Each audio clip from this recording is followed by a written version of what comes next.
Look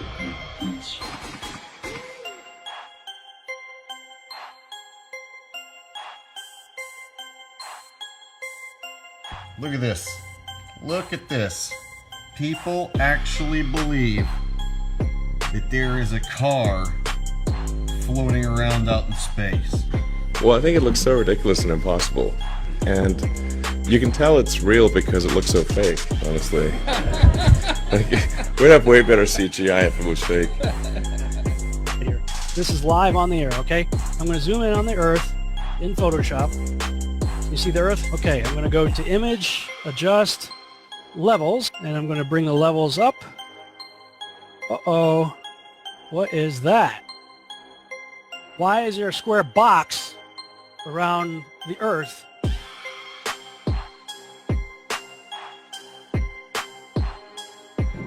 It is Photoshop, but it's has to be. It is Photoshop, but it's has to be. It is the world that has been pulled over your eyes to blind you from the truth.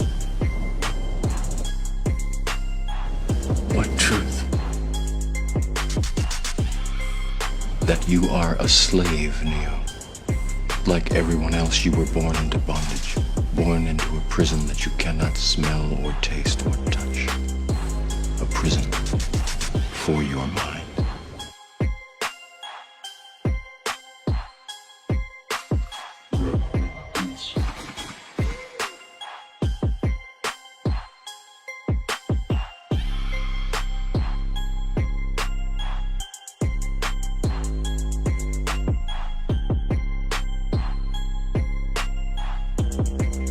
So let's use this model of the Earth, and let's enlist the help of a friend, Taxi.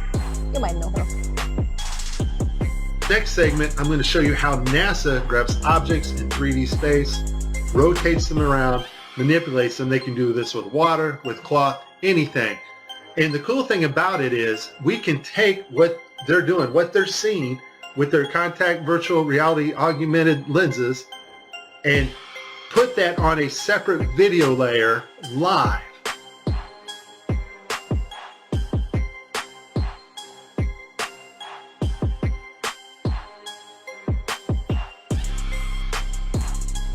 Okay, I have a lot of Tim Peake screw-ups, but this one here, the system glitches, the software does not track his hand properly, and Tim slips his hand underneath his other fingers, which is tightly holding onto the mic, which would be impossible.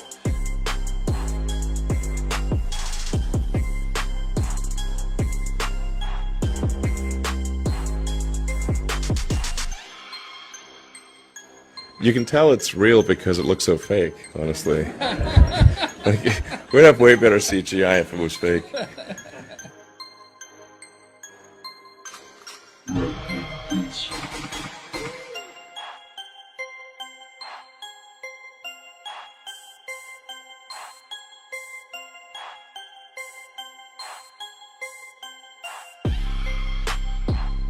Just another example of NASA faking space. Let's take a look here at this supposed image of Jupiter. Nothing more than CGI fakery. The supposed auroras. Again, at NASA's official website, where it states Hubble captures vivid auroras in Jupiter's atmosphere. Here's the problem. The date of June 30th, 2016. Now take a look at this. Another so-called official image of Jupiter. This one's from back in 2014. You see the problem here? Now let's take a closer look at the supposed two images provided from NASA of Jupiter. All the clouds are in the same exact position. Here's a side-by-side. People can't see what's taking place here with NASA. Nothing more than fakery. I mean, give me a break. This is a complete insult. If you have a brain in your head.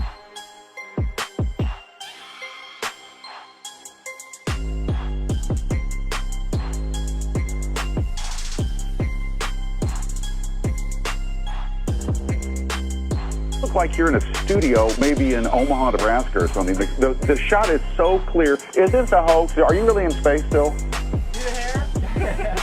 I don't know. We're going to have to do something for you.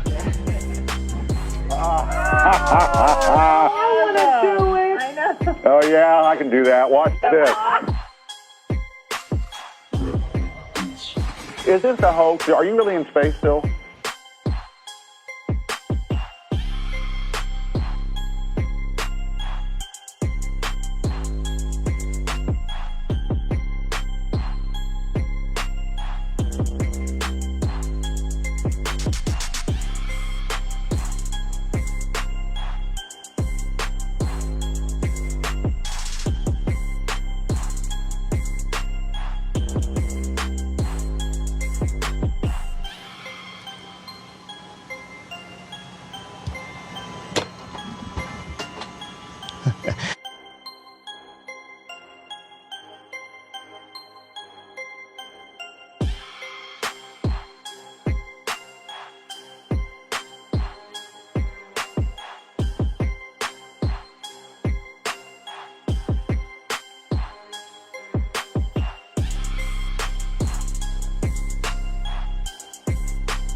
Can you do a somersault right now?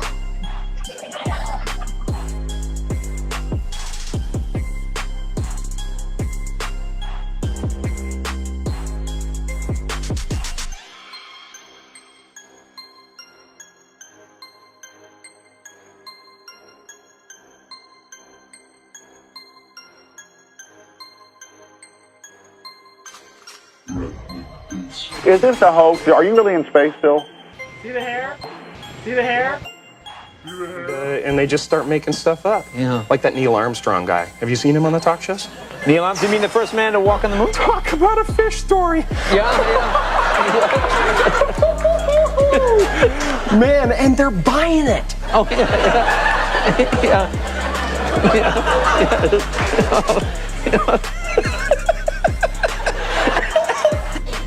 So many times during spacewalks outside the International Space Station, we can see air bubbles rising up. Can you touch on how there are air bubbles in space?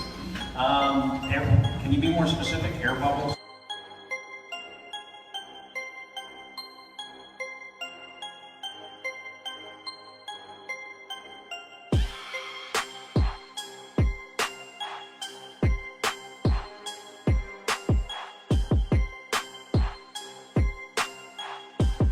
So yeah, like a lot of times during the footage, the NASA footage, you can see bubbles coming up out of the helmets or kind of from underneath you. How do you explain bubbles in space? Yeah, I'm not sure exactly what you're talking about. Now sometimes you get water in the helmet, and it comes. It's either from sweat or from the cooling garments, and that's generally what that is. I've never seen any kind of air bubble anywhere. Could it be that you're filming in an underwater pool and you're not really out there?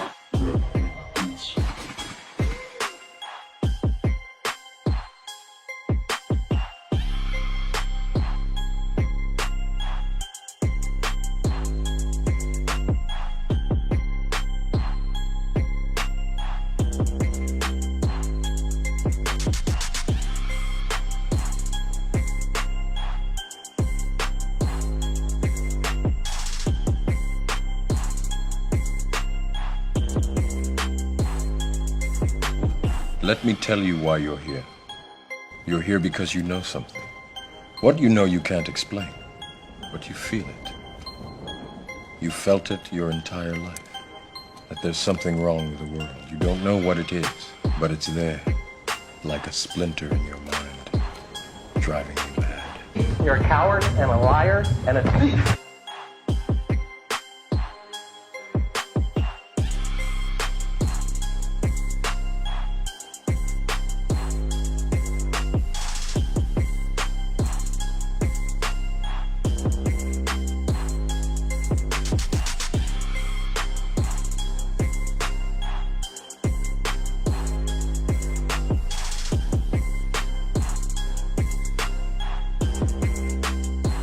In 1986, the shuttle Challenger exploded about 74 seconds after takeoff, killing all 7 astronauts inside. Or did it? It turns out that 6 of the 7 are still alive and kicking today.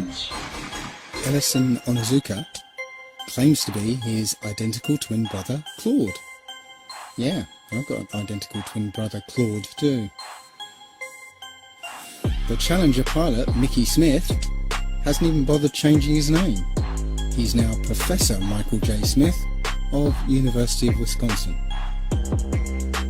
Now, Krista McAuliffe was a bit of a sneaky one. She was the Challenger payload specialist, quite famous for being a teacher. It turns out during her astronaut days she was using her middle name, Krista, and now she goes by her first name, Sharon. The Challenger commander, Francis Richard Scobie, is now Dick Scobie, which sounds like a rather unpleasant disease. Judith Resnick, the Challenger mission specialist, again hasn't even bothered changing her name. She's a professor at Yale Law.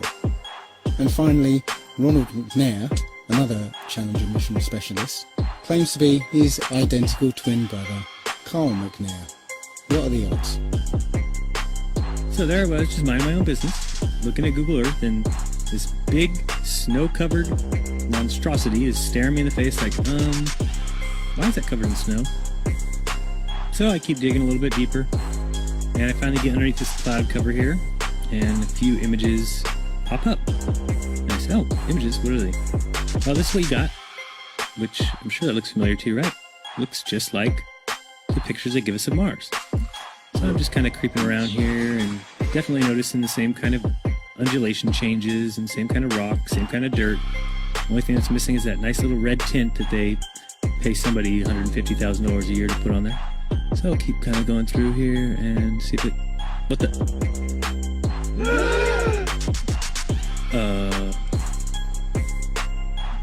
Yeah. So, I got another truck. Oh yeah, it says NASA. What's that say? Mars Project? I think I found out where Mars is, guys. At some point in the future, we're going to look back and say, how did we do it without space? The kinds of technologies that we're testing out on space station are definitely helping us with our goals of going beyond low Earth orbit. Early in the next decade, a set of crewed flights will test and prove the systems required for exploration beyond low Earth orbit. Right now, we only can fly in Earth orbit. That's the farthest that we can go. And this new system that we're building is going to allow us to go beyond and hopefully take humans into the solar system to explore. As we get further away from Earth, we'll pass through the Van Allen belts, an area of dangerous radiation. We must solve these challenges before we send people through this region of space. We must solve these challenges before we send people through this region of space. There's a small problem with going to the moon, and inch by inch, NASA is leaking out that they know that there's a problem there.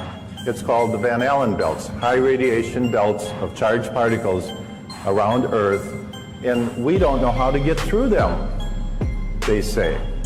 Well, isn't that interesting, because there sure didn't seem to be a problem back in 1969. The moon landing stopped in 1972 and we haven't been back. We haven't been beyond the Van Allen belts. NASA admitted that it had lost the original footage of man's first steps on the moon. YouTube and watch A Funny Thing Happened on the Way to the Moon. It contains newly discovered evidence, which is part of the missing tapes, of outtakes from the first mission to the moon, of them falsifying a shot of being halfway to the moon. For NASA to come out and say that all the tapes were erased, I mean, it's incredible. Geraldo, this isn't just one tape. This is rooms of tape labeled Apollo 11 moon landing. Someone had to physically go and erase it. It's very challenging to try to prove we landed on the moon, and it shouldn't be challenging. The tape should be there. There should be plenty of evidence. I mean, it's proof right there. This is an official NASA photo of the first Apollo 11 lunar module landing on the moon. I mean, it's right there. This is proof, man. It's the picture's right there. It's landing on the moon. But the only problem I have with this picture is that it's taken from the moon.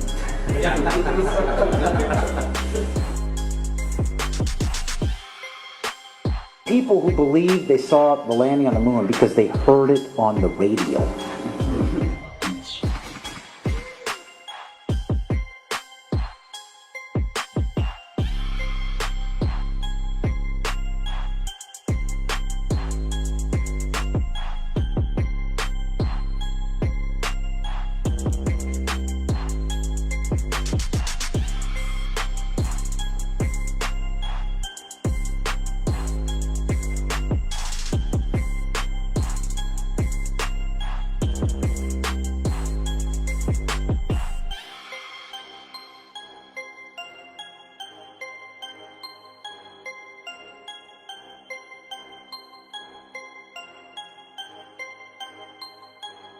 There's a picture of the INSAT actually being deployed from the spacecraft. Did you see it in the background? There was a guy in the background, man. I'm not kidding you. You can't deny that that's someone in the background. There's a guy moving in the background.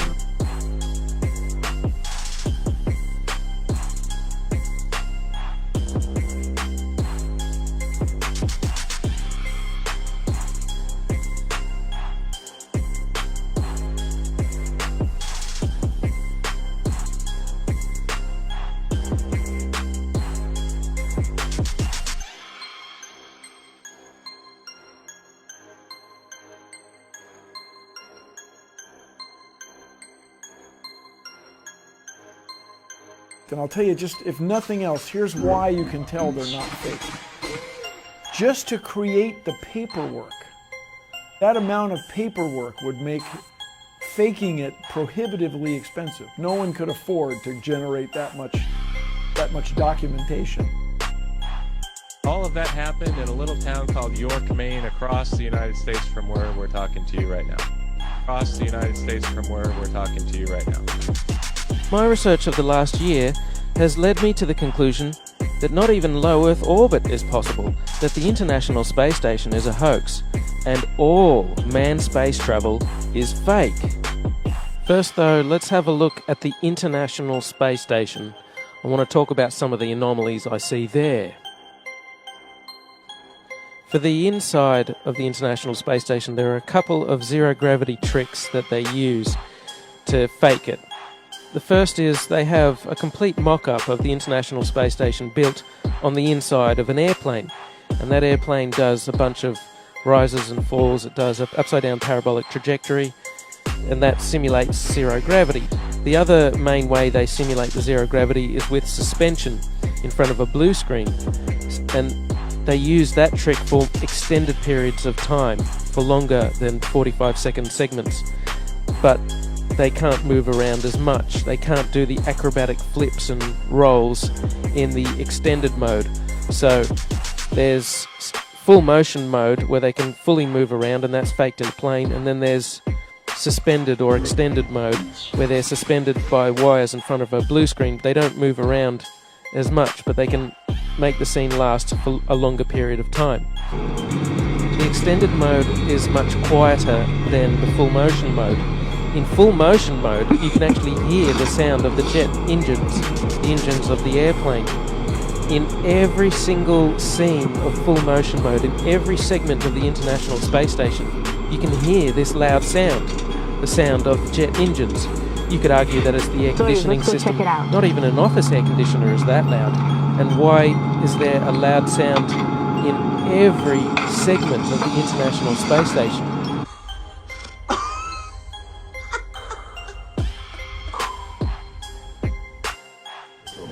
Mr. Armstrong, Bart Sibrel, ABC Digital. Wanted to give you the opportunity to swear on the Bible that you walked on the moon. Will you put your left hand on the Bible and swear to God that you walked on the moon? You have $5,000 cash. You can give it to charity if you swear on the Bible that you walked on the moon. Please I have the tape. It'd be fine. Why don't you swear to... Why not? Why won't you do it?